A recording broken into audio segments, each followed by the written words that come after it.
I'm Judith Peck, and the theme of this show is called empathy.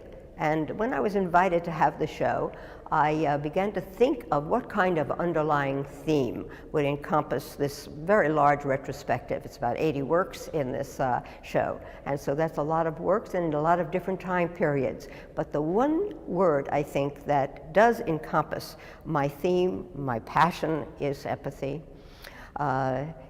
Empathy deals with not only what's close to you, but what's far away. Right now, I'm thinking about Syria, as many of us are, the homeless people there, the people that must escape being killed on the street.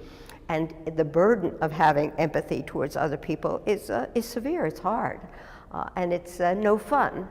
But there's a lot of fun and joy in empathy as well, because when your heart is open, it's open to other things. And the joys of feeling about other people, about sharing music and theater, drama, poetry, dance, this makes your world so much vaster than it might have been. So whether we see a lot of the burden of empathy, the pain and the promise of thinking about others, or the joys, the kind of funny things that happen in life, they'll all be in the show, I think, because the theme is underlying all my work. This sculpture is called Refugees, and I did it around the time of the terrible things that were happening in Kosovo, the refugees leaving the mass killing of men and boys, and it was a very sad time in our lives.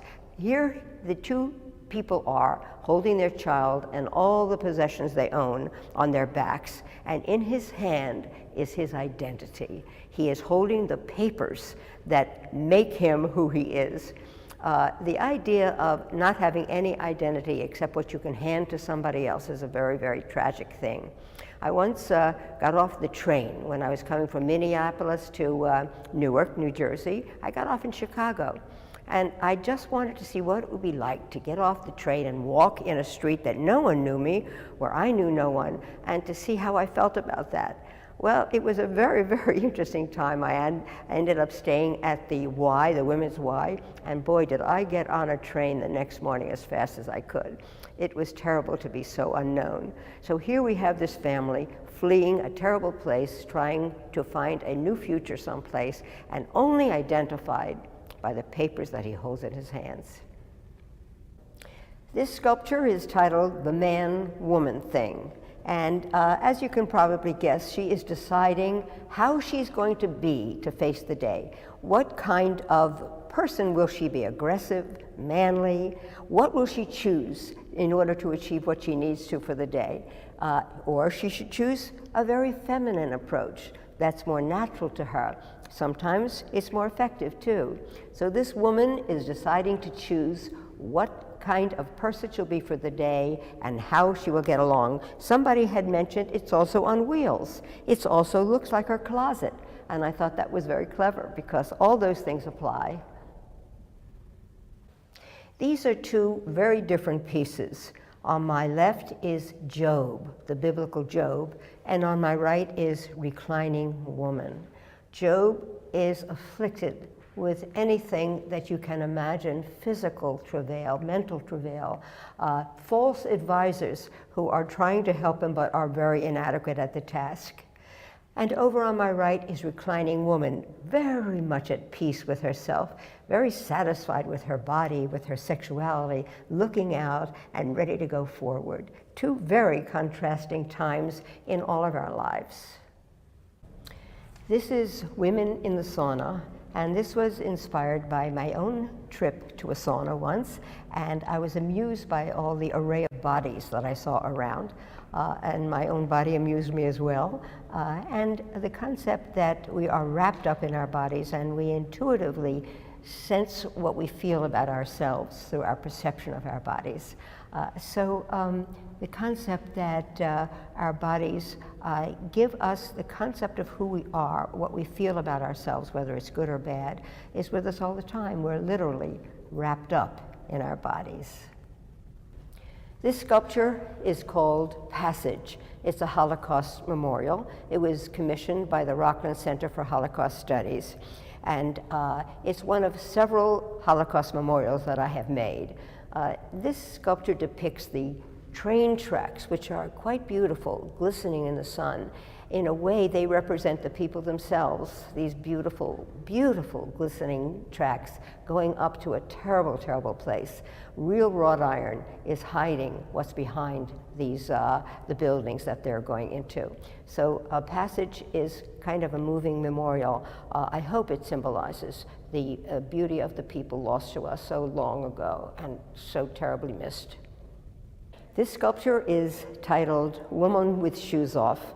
And I think I probably did it at a time in my life when I really was tired, exhausted. I had young children, 4 young kids, and you get home from a day and you take those shoes off and you relax. And many women today are doing just that, and more so, working full time, coming home to take care of their home and family, and kudos to them.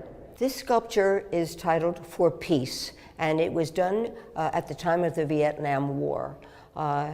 It's an important sculpture because it actually was the turning point of me as a professional sculptor. And it's because it was my vision alone that accounted for the creation of the sculpture. And that's why I became, I think, a professional at that moment. What happened was I was going to Madison Avenue looking at art, and then I saw in a butcher shop these beautiful chickens simply hanging on a rack. And it reminded me instantly of how many missing, how many dead, how many missing, how many dead. This is what we were hearing on the radio and TV all the time about the Vietnam War. And these beautiful men, individual men, somehow it was turned into numbers. We were inundated with numbers. And I said to myself, this is it. This expresses what I was feeling, at least, about these numbers. And so I plowed through the chicken bin and I picked up 3 marvelous chickens. And I won't tell you the whole story about how I chose them, but I went home and I arranged them, and they were cast in the lost chicken process. And I got a rack, and it was a turning point for me. It wasn't how much hard work I would do. I was carving at that time, polishing my work, and it was very arduous. It took a long time to do this, and this was just my vision, and that's what changed me into becoming a professional from an amateur, because I relied on that for peace, the Vietnam War. David is a sculpture I did when I was at Adelphi University as an undergraduate. I guess I was 19 then. And this guy was in my class, and he had a beautiful face. And I asked him, would he be kind enough to model for me? And he did. Very strong face. He became, I later learned, Minister of Education of the Congo, His Excellency.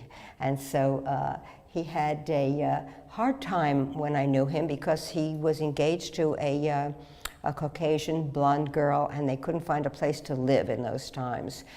They finally did find a place in Greenwich Village, but it was a very difficult time for African Americans at that time. And yet he rose to become a very important person, and I was very pleased to be able to see him at 19 and do his portrait then.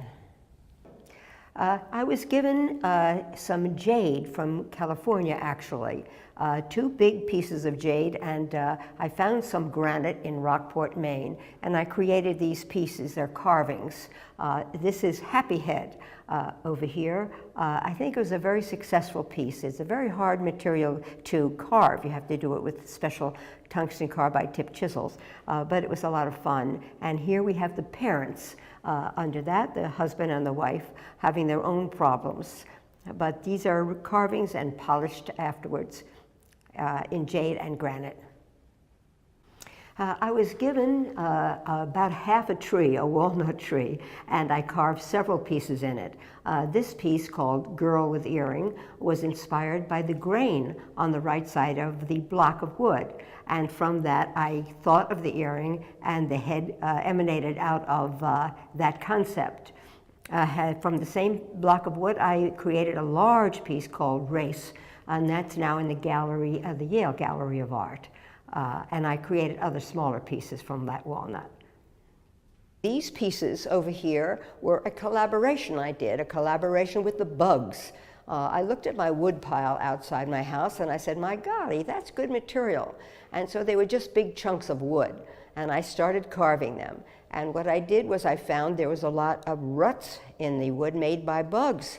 And I began to carve away the ruts, and I found the bugs, and I got rid of the bugs, and I carved some more, and they all evolved, some more deep than others, some became polished actually, but this one is I called Twin Towers, that one is called Flame on the right, and over that is just a torso. A lot of carving had to be done there. That bug was a very, very enterprising young fella. These are more polished ones here. And this is mother and daughter. I had to polish these up after I had carved them, but the bug was very compliant in creating this lovely form with me. And over here is I love you warts and all. And I kept the actual configuration of that branch. So I'm very pleased to be able to collaborate with bugs, and I hope to do some more of this. This sculpture is called The Dark, and actually there's a story behind this sculpture. I was carving a big chunk of ebony, this piece, and the phone rang, and I answered it. And I had a conversation with someone in which I said something rather stupid, I think. I don't remember what it was, but it wasn't brilliant. And I was very angry at myself when I hung up the phone because I should have been more brilliant. And so I got to that sculpture, this big piece of ebony, and I began to hack that thing. And I hacked it because, you know, anger at yourself is the worst kind. It's so much easier to be angry at somebody else. And so out came The Dark. And this is what emerged from that session after the phone call. So I thought it was quite interesting to see how passion can affect the artwork. And in this case, it did. Well, this series was inspired by the onions, flowering onions. And now I'm doing an awful lot of flowering onions. It's a rather whimsical series. The ones on the right were cast in stainless steel, and the others are cast in bronze with found objects alongside them. The New Jersey State Museum exhibited the ones on the right in stainless steel, and these others are rather recent. We have the two old guys sitting in rocking chairs next to each other. This one is young apple supporting old onion. And then we have conflict over here, two onions fighting over something in the middle, which you don't know what it is. This one is bug dining with onion on the table. And then we have the embrace, the beautiful hand holding the onion on the end. There are many different titles we can give to these, but they're all in homage to the flowering onion that makes life so delicious for us on the table. This sculpture is called Invention Self. And what I did here is I sat for actual x-rays of my head. And these are x-rays of my own head. And the thought came to me, there is nothing permanent about me. Everything is always chosen. This hat, this hair, this lipstick. And the only thing really permanent about me is my skull, my bones. And I guess even those are not so permanent when you get to be a little older as you go on. But Invention Self is all about that. Well, this sculpture is called The Housewife. And I hope that I was able to show the housewife is so much more than that word would imply. She's got her sexuality, her secrets, her halo inverted at the top of her head. She's got her neat little apron on with a cute little perky bow tie at the back. I just wanted to show the housewife in all of her many dimensions. These three sculptures here are maquettes or models of pieces that I made much larger. The one on the far right is called Continuity, and that's located in two places. There are two casts of that. One is at the Tenafly High School in Tenafly, New Jersey, in the courtyard, and the other is at a temple in Baltimore, Maryland. And it depicts the father and son with the book, or the teacher and child with the book, but learning from one generation to another, from teacher to student through the book, and that's how we gain our knowledge and traditions. The center sculpture is a maquette or a model for a Holocaust memorial also. This one is called Resettlement, and Resettlement depicts a family being led to the camps where, of course, you know, 6 million Jews were exterminated along with other people. And the mother is following the father. He is leading them unfortunately, to their death. The child, though, is looking out. The child is the future. The child will tell the story of the Holocaust, and he is looking out. This sculpture called River Flow, I did in styrofoam, the same size, very large in styrofoam, and it was part of a book that I was doing on movable monuments to be able to show how small people like me, who can't carry much weight, you know, in terms of steel, can still make very large monumental work. So I did it in styrofoam, and I covered it with fiberglass and resin, and it was too light for the elements. It was completed, but it didn't withstand the elements, so then I did it in steel. I had it actually welded in steel. This sculpture, One Man in Memory of 6 Million, is my homage to the Holocaust. It was installed here in fiberglass in 1973, and just recently, in the end of 2012, was purchased to be in the collection of Ramapo College and to be here permanently by Yvonne Lorber, in memory of her family, the Mannheimers, who died and perished in the Holocaust. So I'm very pleased that it is now on the campus all the time for students to be able to walk up the path and think about this horrendous time and perhaps do something so that it never happens again. So this is One Man in Memory of 6 Million.